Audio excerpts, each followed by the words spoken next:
Hello everyone, स्वागत है आपका फिर से प्राइम बायोलॉजी पर।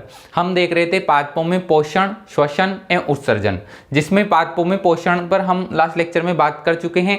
आज के लेक्चर में हम पादपों में श्वसन और उत्सर्जन कैसे होता है ये चीज़ें देखेंगे। तो पादपों में श्वसन की अगर बात करें तो सभी पादप श्वसन में ऑक्सीजन लेते हैं, ये हम जानते हैं। जब हम बचपन में बात करते थे कि जो ह्यूमन होता है वह श्वसन में ऑक्सीजन लेता है और प्लांट CO2 लेता है, तो यह बात गलत है। सभी सजीव श्वसन के लिए ऑक्सीजन के ऊपर निर्भर करते हैं। वो बात अलग है कि पादप जो अपना खाना बनाते हैं वह CO2 का उपयोग करके बनाते हैं। CO2 और H2O का उपयोग करके प्रकाश की उपस्थिति में वह ग्लूकोज का निर्माण करते हैं और स्टार्च के रूप में संचित करते हैं। ये बात हमने लास्ट लेक्चर में देखी थी। लेकिन अगर श्वसन की बात करें पादपों में, तो ठीक हमारी ही तरह वह भी ऑक्सीजन लेते हैं। अब ऑक्सीजन का वह करते क्या है, ऑक्सीजन का उपयोग वह कैसे करते हैं, ये रिएक्शन उसमें परफॉर्म होती है कि क्या ऑक्सीजन का उपयोग करके वह ग्लूकोज को तोड़ते हैं, और अगर ग्लूकोज को तोड़ते हैं तो उत्पाद क्या बनता है, उन्हें ऊर्जा मिलती है, या ऊर्जा मिलती है तो ऊर्जा कितनी मिलती है, किस किस टाइप का इनमें रेस्पिरेशन होता है। जैसा कि हमारे अंदर तो रेस्पिरेशन के लिए लंग्स पाए जाते हैं, एक पर्टिकुलर ऑर्गन होता है लंग्स, जिसमें कि हम ऑक्सीजन लेते हैं और CO2 छोड़ते हैं। लेकिन इनके अंदर, प्लांट्स के अंदर कोई ऐसी पर्टिकुलर स्ट्रक्चर नहीं होती है रेस्पिरेशन के लिए कि यहाँ पर रेस्पिरेशन होता है और पूरे प्लांट में ऑक्सीजन की सप्लाई होती है, ऐसा कुछ नहीं होता है। प्लांट की हर एक सेल्स के अंदर यह फंक्शन परफॉर्म होता है, लगभग सभी सेल्स के अंदर यह फंक्शन परफॉर्म होता है, जहाँ पर कि ग्लूकोज के अणु को तोड़कर ऊर्जा बनाई जाती है। तो ये प्रोसेस इसमें चलता है, ये इसकी रिएक्शन होती है। देखते हैं इसके पॉइंट्स क्या हैं श्वसन के, कि श्वसन ऑक्सीजन का लेना और छोड़ना श्वसन कहलाता है, और जटिल कार्बनिक पदार्थों को सरल कार्बनिक पदार्थ में तोड़ना श्वसन कहलाता है। जैसा कि हमने ह्यूमन के अंदर भी देखा था कि जटिल कार्बनिक पदार्थों को सरल कार्बनिक पदार्थ में तोड़ने से यहाँ पर ऊर्जा मुक्त होती है, और उस ऊर्जा का उपयोग प्लांट अपनी कार्यकी में यूज करते हैं। जो भी उनका परिवहन है और जो भी उनके प्रोसेस हैं, जैसे वो खाना को कैसे परिवहन करते हैं, तो हर एक वर्क के लिए ऊर्जा की जरूरत पड़ती है। तो ऊर्जा कहाँ से मिलती है इनको, कि श्वसन के द्वारा जो ऑक्सीजन ली है इन्होंने, उसका ग्लूकोज को तोड़ने में उपयोग किया, और ग्लूकोज को तोड़ने से यहाँ पर एंड प्रोडक्ट के रूप में कार्बन डाइऑक्साइड और जल का अणु बनता है। तो एक क्वेश्चन यहाँ से बनता है कि एंड प्रोडक्ट क्या है। साथ ही ऊर्जा मुक्त होती है, उस ऊर्जा का उपयोग यह अपनी कार्यकी में यूज करते हैं। बहुपदीय एंजाइमेटिक प्रक्रिया होती है, बहुत सारे पद चलते हैं इसमें, तब जाके यह रिएक्शन परफॉर्म हो पाती है। और श्वसन क्रियाधार क्या हो सकते हैं, मतलब जो श्वसन किया जा रहा है, जो ऑक्सीजन प्लांट्स ले रहे हैं, तो वह ऑक्सीजन कौन कौन से मॉलिक्यूल को तोड़ने का उपयोग की जाएगी, कौन कौन से मॉलिक्यूल उसके द्वारा टूटेंगे। तो मुख्यतः तो कार्बोहाइड्रेट को तोड़ा जाता है। कार्बोहाइड्रेट के टूटने से हमें मिलता है कार्बोहाइड्रेट, ग्लूकोज एक कार्बोहाइड्रेट ही है। कार्बोहाइड्रेट के टूटने से ऊर्जा मिलती है प्लांट्स को। लेकिन बहुत सारे ऐसे प्लांट्स भी होते हैं जो रेयर कंडीशन में लिपिड मतलब वसा और प्रोटीन को तोड़कर भी ऊर्जा प्राप्त करते हैं। तो ये बात यहाँ पर एक क्वेश्चन बन सकता है यहाँ से कि क्रियाधार क्या क्या हो सकते हैं। क्रियाधार मतलब ऑक्सीजन जो आ रही है वो कौन कौन से मॉलिक्यूल्स को तोड़ सकती है। तो कार्बोहाइड्रेट, वसा, प्रोटीन, इन पे वर्क हो सकता है, एज ए क्रियाधार ये यूज किए जाते हैं। अब सामान्यतः जो श्वसन होता है वह दो प्रकार से होता है, एक तो वायु की उपस्थिति में, एक वायु की अनुपस्थिति में। जो श्वसन वायु की उपस्थिति में होता है उसको वायवीय श्वसन या एरोबिक श्वसन बोलते हैं, और जो अवायवीय होता है उसको एनएरोबिक श्वसन बोलते हैं। अब इसमें अलग अलग टाइप के पाथवे और साइकिल चलते हैं वायवीय श्वसन के अंदर, और यहाँ पर ऊर्जा का निर्माण होता है। तो ये चीजें हम देखने वाले हैं। इसमें जो वायवीय श्वसन में जो भी प्रोसेस है उनका प्रोसेस तो हम यहाँ पर देखेंगे नहीं, क्योंकि वह पाथवे और वह साइकिल बहुत ही जटिल है। जो साइंस स्ट्रीम से बिलोंग नहीं करते उनको तो वह समझ में नहीं आ सकती, और उसको पढ़ने से कुछ फायदा भी नहीं है, क्योंकि उसके अंदर से उसको ज़्यादा समझने से इतना लेवल है भी नहीं यहाँ पर रीड का। तो हम बस उन साइकिल और उन पाथवे से जो क्वेश्चन बन सकते हैं उनकी हम डायरेक्ट बात करने वाले हैं। उन साइकिल के जो एंड प्रोडक्ट हैं या उनमें जो मुख्य उत्पाद बन रहे हैं उनका क्या फ़ायदा है वगैरह वगैरह, ये चीज़ें हम मेन रूप से यहाँ पर पॉइंट की फॉर्म में देखेंगे। तो बात करें वायवीय श्वसन और अवायवीय श्वसन, तो वायवीय श्वसन O2 की उपस्थिति में, ऑक्सीजन की उपस्थिति में, ये ऑक्सीजन की अनुपस्थिति में। अब इसमें वायवीय श्वसन में रिएक्शन क्या परफॉर्म होती है कि जो कार्बोहाइड्रेट या ग्लूकोज मॉलिक्यूल है वो O2 की उपस्थिति में टूटकर एंड प्रोडक्ट देता है CO2 कार्बन डाइऑक्साइड और जल, और साथ ही ऊर्जा विनिर्मुक्त होती है, तो ऊर्जा मिलती है। स्थान कहाँ है कि जो ये वायवीय श्वसन हो रहा है ये कहाँ पर हो रहा है सेल्स के अंदर, तो ये माइटोकॉन्ड्रिया में होता है। तो एक क्वेश्चन यहाँ से बनता है कि माइटोकॉन्ड्रिया में होता है। और ऊर्जा कितनी मिलती है, तो ऊर्जा मिलती है यहाँ पर 36 एटीपी ऊर्जा मिलती है। और अगर अवायवीय श्वसन की बात करें तो ऑक्सीजन की अनुपस्थिति में रिएक्शन क्या होती है कि जो ग्लूकोज टूटता है CO2 और H2O तो देता है, लेकिन एक मिडिल ग्लूकोज का एक मिडिल मध्यवर्ती पदार्थ बनता है यहाँ पर जो कि C2H5OH होता है, ठीक है। और साथ ही यहाँ पर कार्बन डाइऑक्साइड H2 बनती है और ऊर्जा भी विमुक्त होती है, लेकिन जो यहाँ पर ऊर्जा मिलती है वह कंपैरिजन में उससे कम होती है। स्थान इसका साइटोप्लाज्म होता है, इसका तो माइटोकॉन्ड्रिया, इसका साइटोप्लाज्म, तो इन दोनों के डिफरेंट स्थान है। तो यहाँ से एक क्वेश्चन बन सकता है। साथ ही इसमें जो ऊर्जा मिलती है वह 2 एटीपी मिलती है, जबकि उसमें 36 एटीपी मिल रही थी।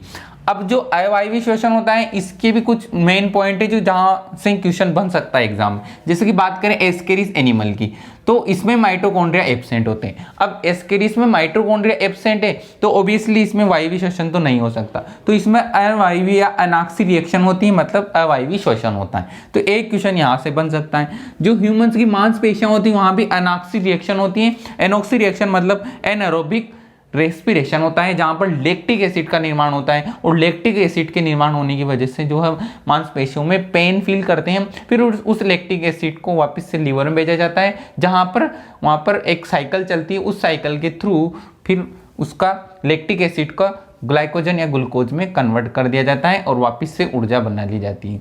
तो ये प्रोसेस चलता है उसमें। तो यहाँ से क्वेश्चन मेन ये बनता है कि मांसपेशियों में किस टाइप का श्वसन होता है, वायवीय या अवायवीय, तो अवायवीय होता है। ह्यूमंस की मांसपेशियों की बात करें हम।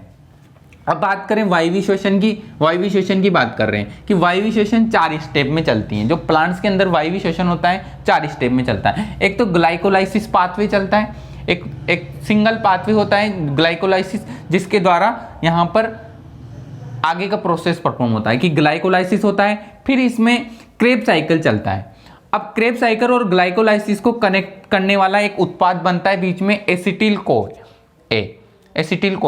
तो एसिटिल CoA एक कनेक्टिव लिंक होता है। तो यहां से भी एक क्वेश्चन बन सकता है कि कनेक्टिव लिंक कौन है, एसिटिल CoA। किस इसको कनेक्ट करता है, ग्लाइकोलाइसिस पाथवे और क्रेब साइकिल को। उसके बाद then ETS electron transport system चलता है। तो ये सारे सिस्टम तो बहुत ही जटिल है, अगर इनको पढ़े तो क्लास भी बहुत लॉन्ग हो सकती है और समझ में भी नहीं आने वाले। लेकिन इन प्रोसेस की जो मुख्य बातें हैं उन पर हम फोकस कर रहे हैं। तो फर्स्टली ले रहे हैं ग्लाइकोलाइसिस। अब ग्लाइकोलाइसिस की लोकेशन है साइटोप्लाज्म, और क्या होता है यहाँ पर कि एक ग्लूकोज मॉलिक्यूल टूट के 2 अणु पायरुविक एसिड देता है। जो ग्लाइकोलाइसिस पाथवे है उसमें शुरू में एक ग्लूकोज मॉलिक्यूल चलता है, वहां से प्रोसेस चलता जाता है लगभग 10 स्टेप चलती है। इसमें डिफरेंट एंजाइम भाग लेते हैं और बहुत सारे बीच में मिडिल पदार्थ बनते जाते हैं। लेकिन जो फाइनल अणु होता है वो 3 कार्बन वाला पायरुविक एसिड होता है जिसके 2 अणु मिलते हैं। अब इस पाथवे में ऊर्जा कितनी लगी, एटीपी कितने खर्च हुए, 2, और प्योर लाभ यहां पर 2 एटीपी का होता है। नेट जो यहां पर लाभ मिलता है वो 2 एटीपी का होता है, और सामान्य लाभ ऐसे बात करें तो 8 एटीपी मिलता है। तो नेट लाभ यहां पे 2 एटीपी मिलता है। तो ये क्वेश्चन यहां से बन सकता है। अब जो ये प्रोसेस चलता है ग्लाइकोलाइसिस, इसके बीच में कुछ डिफरेंट इंपॉर्टेंट टर्मिनोलॉजी आती है, जैसे कि ये बनता है PGAL बनता है, DHAP बनता है, PGAP बनता है। तो इनकी फुल फॉर्म भी अगर अपन पढ़ें तो अच्छा है, हो सकता है यहाँ से क्वेश्चन बन जाए कि इनकी फुल फॉर्म क्या है, क्योंकि ये सभी चीजें इस पाथवे के अंदर बनती हैं और इनको शॉर्ट फॉर्म में भी लिखा जाता है। तो PGAL फोस्फोग्लिसरेल्डिहाइड, इसकी full form DHAP dihydroxy acetone phosphate, और PGA फोस्फोग्लिसरिक एसिड। जब फोस्फोग्लिसरिक एसिड बनता है तो यहां से ही यह रिएक्शन 2 चरणों में शुरू हो जाती है। 2 अणु बनते हैं PGA के, ठीक है। उसके बाद फोस्फोइनोल पाइरुवेट, ये कुछ टर्मिनोलॉजी है जिनकी फुल फॉर्म पूछी जा सकती है। सेकंड स्टेप है एसिटिल CoA का निर्माण, जो कि एक पाइरुविक अम्ल का वायवीय ऑक्सीडेशन है। पाइरुविक अम्ल का वायवीय ऑक्सीडेशन है एसिटिल कोए का निर्माण, तो यहां से इक्वेशन बन सकता है कि जो एसिटिल कोए निर्माण है वह वायवीय ऑक्सीडेशन है या अवायवीय। तो वह पायरुविक अम्ल का, पायरुविक अम्ल कौन, जो ग्लाइकोलाइसिस का, जो ग्लाइकोलाइसिस पढ़ा था अभी हमने, उसका एंड प्रोडक्ट, तो ग्लाइकोलाइसिस का एंड प्रोडक्ट पायरुविक अम्ल। अब पायरुविक अम्ल चेंज हो जाता है एसिटिल कोए में, जो कि एक वायवीय ऑक्सीडेशन है। ठीक है, अब ये एक कनेक्टिव लिंक का उपयोग कर रहा है। अब एसिटिल कोए में जो ये चेंज हो गया है, अब यह क्रेब्स साइकिल में इंटर कर जाएगा एसिटिल कोए और आगे का प्रोसेस बढ़ाएगा, इसलिए इसको कनेक्टिव लिंक बोल रहे हैं। तो यहाँ पर सेकंड स्टेप में जो कनेक्टिव लिंक है एसिटिल कोए का निर्माण हुआ है पायरुविक अम्ल से, वह एक वायवीय ऑक्सीडेशन है और ग्लाइकोलाइसिस और क्रेब्स साइकिल के बीच में एक कनेक्टिव लिंक है, मतलब दोनों को जोड़ता है। होता क्या है कि पायरुविक एसिड एसिटिल कोए में चेंज हो जाता है।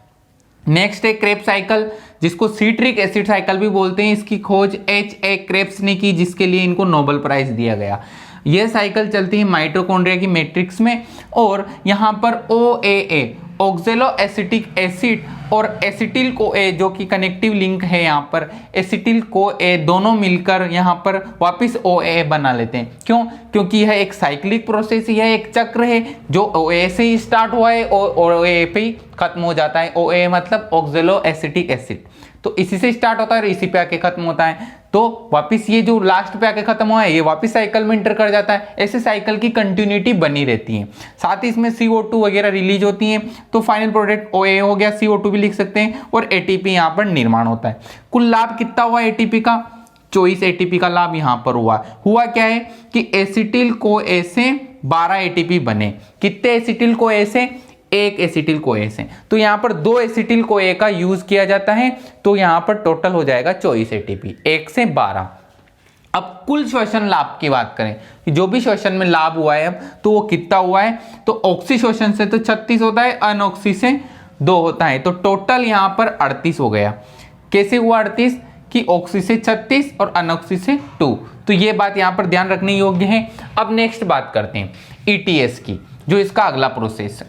ETS क्या होता है कि ETS माइटोकॉन्ड्रिया में होता है, इसके इनर मेम्ब्रेन के आजू बाजू में, और यहाँ पर मुख्यतः आयरन का ऑक्सीडेशन और रिडक्शन होता रहता है लगातार, और फाइनल प्रोडक्ट यहाँ पर हाफ वाटर मॉलिक्यूल बनता है और 5 ATP का यहाँ पर निर्माण होता है। तो ये बात हो गई यहाँ पर हमारी ग्लाइकोलाइसिस, एसिटिल कोए का निर्माण, क्रेब्स साइकिल और ETS की। अब बात करते हैं श्वसन गुणांक की। श्वसन गुणांक किसे कहते हैं?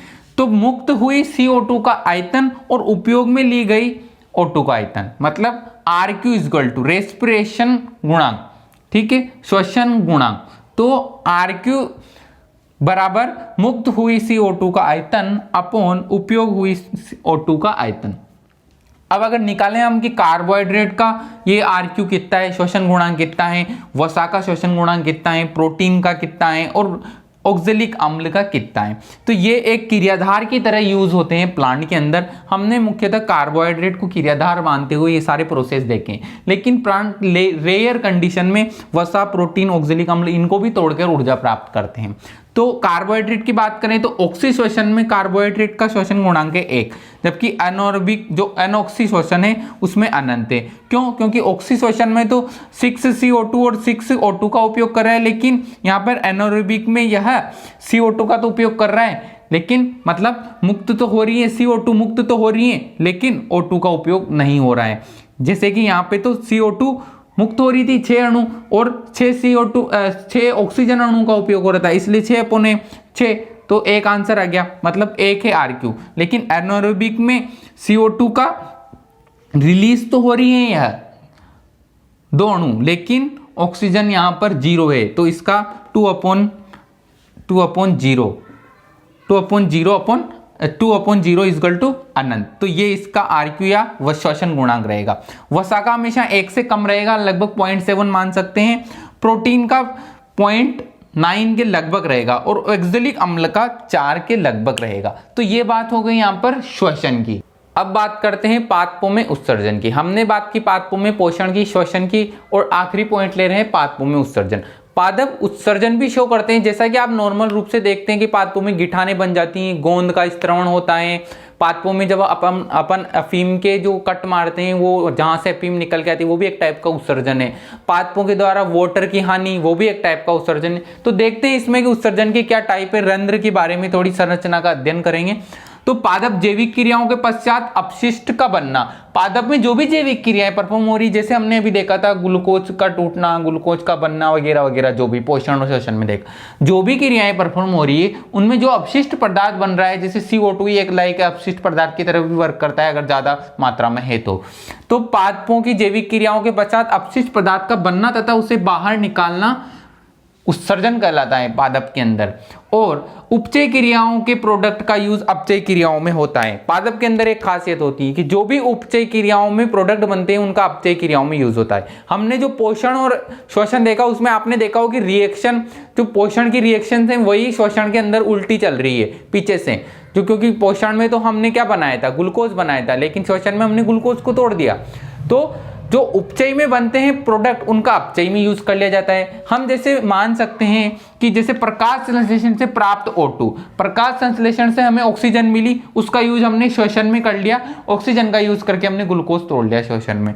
लेकिन श्वसन क्रिया में जो CO2 का प्राप्त होती है वह हम प्रकाश संश्लेषण में यूज करते हैं, क्योंकि प्रकाश संश्लेषण में हम CO2 और ऑक्सीजन के द्वारा हम खाना बना रहे थे, ग्लूकोज मॉलिक्यूल का निर्माण कर रहे थे जो स्टार्च में संचित होता है। तो आपस में एक दूसरे के जो प्रोडक्ट हैं वो एक अपचय उपचय के प्रोडक्ट एक दूसरी रिएक्शन में यूज होते रहते हैं। तो ये खासियत होती है पादप के अंदर, ठीक है। पादप बहुत सारे अम्ल व केमिकल्स को भी अपने अंदर संग्रहण कर लेता है। बहुत सारे अम्ल होते हैं पादप के अंदर जो पादप अपने अंदर ही संचित कर लेता है उनको, जैसे मौलिक अम्ल वगैरह, और जैसे अफीम ऐसा केमिकल है जिनको पादप अपने अंदर संचित कर लेता है। अब पादप में उपस्थित CO2 व H2O का बाहर जाना, मुख्यतः हम जो वाष्पोत्सर्जन है उसमें हम जल की हानि देखेंगे। तो पादप में उपस्थित CO2 और H2O को बाहर जाना, यही उत्सर्जन है। जो उसमें बाहर जा रही है चीजें वही उत्सर्जन है जो बाहर निकाल दिए हैं पादप ने। अब इसमें 3 चीजें देखेंगे हम, जैसे वाष्पोत्सर्जन, वाष्पोत्सर्जन के द्वारा, रस स्त्रवण के द्वारा और बिंदु स्त्रवण के द्वारा, इनके द्वारा जो है पौधे अपना सिक्रेशन बाहर करते हैं। अब उसमें वाटर हो सकता है या फिर जो गोंद का सिक्रेशन होता है वो भी हो सकता है। तो ये चीजें हैं। अब बात करें वाष्पोत्सर्जन की। वाष्पोत्सर्जन रंध्र द्वारा होता है, रंध्र एक स्ट्रक्चर पाई जाती है, तो वाष्पोत्सर्जन रंध्रों द्वारा H2O की हानि वाष्पोत्सर्जन कहलाता है। अब वाष्पोत्सर्जन किस में ज्यादा होता है? समुद्भिद प्लांट में सबसे ज्यादा वाष्पोत्सर्जन होता है और मरुद्भिद में सबसे कम होता है, क्योंकि इनके रंध्र नीचे पाए जाते हैं लीव्स के। तो मरुद्भिद में वैसे ही वाटर की वहां पे कमी होती है मरुद्भिद इलाकों में, तो यहाँ पर सबसे कम मरुद्भिद प्लांट में, जैसे केंचड़ी, इनमें सबसे कम वाष्पोत्सर्जन पाया जाता है। शैवाल और कवक में तो वाष्पोत्सर्जन होता ही नहीं, शैवाल और कवक में वाष्पोत्सर्जन एब्सेंट होता है। जो जलोद्भिद पादप होते हैं उनके सभी भागों में वाष्पोत्सर्जन प्रेजेंट होता है। तो यहां से डिफरेंट क्वेश्चन बनते हैं कि समुद्भिद में सबसे ज्यादा, मरुद्भिद में सबसे कम, शैवाल कवक में वाष्पोत्सर्जन एब्सेंट, जलोद्भिद में सभी प्लांट के सभी भागों में वाष्पोत्सर्जन पाया जाता है। अकॉर्डिंग टू स्ट्रेंसबर्गर ने कमेंट किया कि जो यह वाष्पोत्सर्जन हो रहा है, वाटर की जो लॉस हो रहा है, ये एक अनिवार्य बुराई है, ये मतलब अनिवार्य है, होना जरूरी है, ऐसी बुराई है। तो एक कमिटमेंट किया था उसने। तो इस पे क्वेश्चन बन सकता है, पॉसिबिलिटी है। Types according to distribution. अब अपन रंध्र के टाइप देखेंगे, जो रंध्र हैं, टाइप्स अकॉर्डिंग टू डिस्ट्रीब्यूशन। जो रंध्र हैं उन रंध्र के क्या टाइप हैं? अब जैसे रंध्रीय, वातरंध्रीय, उपत्वची। जो रंध्रीय वो 90% पाए जाते हैं प्लांट्स के अंदर, क्योंकि ये पत्ती के ऊपरी व निचली सतह पर प्रेजेंट होते हैं और सर्वाधिक वाष्पोत्सर्जन करते हैं।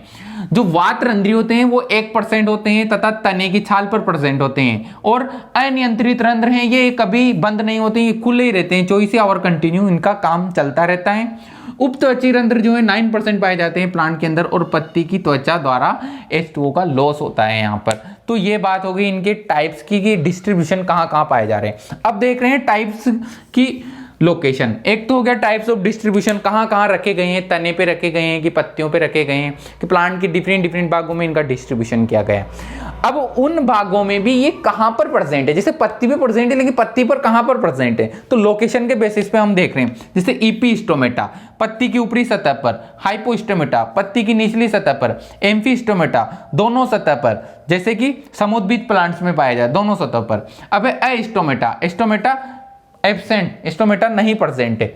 एक है फोटो एक्टिव स्टोमेटा, जो लाइट की प्रेजेंट में सक्रिय होते हैं, जो प्लांट के अंदर पाए जाने वाले ऐसे स्टोमेटा जो लाइट की परसेंट में सक्रिय हो रहे हैं, तो फोटो स्टोमेटा और फोटो एक्टिव स्टोमेटा। एक होते हैं स्कोटो एक्टिव स्टोमेटा जो लाइट की एब्सेंट में सक्रिय होते हैं, जैसे कि नागफनी, कैक्टस, इनमें लाइट की एब्सेंट में ये स्टोमेटा एक्टिव हो जाते हैं। रंध्र संरचना, रंध्र संरचना में अगर हम देखें तो इसमें आपको यहाँ पर 3-4 नाम नजर आ रहे होंगे, जैसे कि ये वाली जो शेप है, जो किडनी शेप जो नजर आ रहे हैं 2 डॉट डॉट के साथ में, ये होती हैं गार्ड सेल, जो जिनको रक्षक कोशिकाएं बोलते हैं, ठीक है। और ये बीच में यहाँ पर छेद होता है जहां से पानी आता जाता है, ठीक है।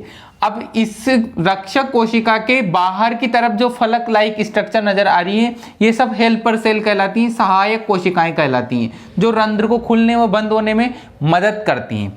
अब यहाँ पर इसके बीच बीच में गार्ड सेल में पर्णहरित और केंद्रक प्रेजेंट जो नजर आ रहे होंगे आपको, क्योंकि ये भी एक सेल ही है तो इसमें केंद्रक प्रेजेंट होते हैं, और केंद्रक ही इसके खुलने और बंद होने को कंट्रोल करता है। अब देखते हैं क्या है इसमें कि किडनी शेप्ड इसमें द्वार सेल पाई जाती हैं, बंद होने व ओपन होने को नियंत्रित करती हैं ये द्वार सेल, और इनमें भी कौन, जो इनमें प्रेजेंट केंद्रक वह। अब एक बीजपत्री पादप में अगर इनकी संरचना देखें हम तो डंबलाकार होती हैं, और जो गार्ड सेल होती हैं वो डंबलाकार होती हैं, और गार्ड सेल के अंदर जो है पर्णहरित जो यहाँ पर नजर आ रहा है वो नहीं पाया जाता है एक बीजपत्री पादप में, लेकिन द्विबीजपत्री पादप में यह किडनी शेप्ड होती हैं और पर्णहरित पाया जाता है इन गार्ड सेल के अंदर, और किडनी शेप होती हैं। रंध्र की अगर क्रियाविधि की बात करें कि रंध्र की क्रियाविधि क्या है, तो सिंपल सी बात है, यहाँ डे टाइम में क्या होता है कि जो गार्ड सेल में कंसंट्रेशन बढ़ जाती है किसकी, शुगर, क्योंकि यहाँ पे फोटोसिंथेसिस चलता है, तो शुगर और स्टार्च की कंसंट्रेशन सांद्रता बढ़ने की वजह से यहाँ पर अंतःप्रासरण होता है, एंडोस्मोसिस होता है, मतलब वाटर इंटर कर जाता है, और जब वाटर इंटर कर जाता है तो सेल टारगेट हो जाती है, सेल फूल जाती है वाटर के इंटर के कारण, ये रक्षक सेल, और रक्षक सेल के फूलने के कारण स्टोमेटा ओपन हो जाते हैं। लेकिन नाइट टाइम पे क्या होता है कि जो फोटोसिंथेसिस की प्रोसेस बंद होती है और गार्ड सेल में कंसंट्रेशन लो हो जाती है शुगर और स्टार्च की, क्योंकि जो शुगर होती है वो स्टार्च में बदल जाती है। अब यहाँ पर बहिःपरासरण होगा, क्योंकि यह वाटर की इंट्रेंस को रोकेंगे, वाटर की इंट्रेंस को रोकेंगे मतलब वाटर का यहाँ पर लॉस होएगा और रक्षक सेल सिकुड़ जाएगी, वाटर इंट्रेंस रुक जाएगा।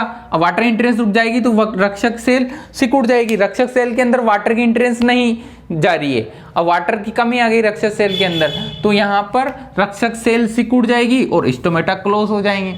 तो ये होती है इसकी मैकेनिज्म कि रंध्र कैसे वर्क करते हैं। अब 2 पॉइंट और थे हमारे, एक तो ये पूरे वाष्पोत्सर्जन की बात होगी जिसमें रंध्र की स्ट्रक्चर की बात कर ली हमने उत्सर्जन के अंदर। अब एक रस स्त्रवण और बिंदु स्त्रवण से भी उत्सर्जन होता है। जो रस स्त्रवण है उसमें पादप के क्षतिग्रस्त भाग से जल की हानि होती है, जैसे आपने आंख देखा होगा, आंख की अगर आप लीफ तोड़ दो या स्टेम तोड़ दो तो उससे मिल्क लाइक वाटर की फॉर्म में सिक्रेशन होता है, तो ये उसके अंदर पाया जाए रस स्त्रवण। एक होता है बिंदु स्त्रवण, पादप लीव से ड्रॉप के रूप में, जैसे वाटर के ड्रॉप लगी रहती है पादप की लीफ के ऊपर, पत्तियों के ऊपर, तो पादप की पत्तियों से बिंदु के रूप में जो वाटर की हानि होती है, जल की हानि होती है, और ये भी मुख्यतः रात या मॉर्निंग टाइम पर होती है, तो इसको बोलते हैं बिंदु स्त्रवण। अब क्या होता है, इस टाइम H2O के साथ साथ अमोनिया और यूरिया, इसको भी पादप बाहर निकालता है, क्योंकि अमोनिया और यूरिया हार्मफुल यौगिक होते हैं। अब इनको भी पादप इस वाटर के साथ, जो बिंदु स्त्रवण होता है, इस वाटर के साथ आप देखते होंगे बिंदु स्त्रवण को सुबह सुबह प्लांट की पत्तियों पर, लीव्स पर डॉट डॉट लाइक वहां पर वाटर प्रेजेंट होता है, तो ये बिंदु स्त्रवण होता है जिसमें पादप वाटर के साथ साथ ही यूरिया और अमोनिया को भी एक्सक्रीट कर देता है। तो ये बात हो गई यहाँ पर उत्सर्जन की। तो हमने तीनों बातें की, न्यूट्रिशन की मतलब पोषण, रेस्पिरेशन मतलब श्वसन, और एक्सक्रेशन मतलब उत्सर्जन, इन तीनों की बात हम कर चुके हैं। तो ये टॉपिक हमारा यहाँ पर कंप्लीट होता है। नेक्स्ट लेक्चर में हम क्वेश्चंस के ऊपर बात करेंगे, तो आप वीडियो को लाइक कीजिए, शेयर कीजिए, और अभी तक अगर चैनल को सब्सक्राइब नहीं किया है तो सब्सक्राइब कर लीजिए, ताकि आपको नेक्स्ट वीडियो की इन्फॉर्मेशन मिल जाएगी। साथ ही अगर कोई नया स्टूडेंट है तो प्लेलिस्ट में जाके रीड बायोलॉजी से रिलेटेड सभी टॉपिक कंप्लीट कर सकता है।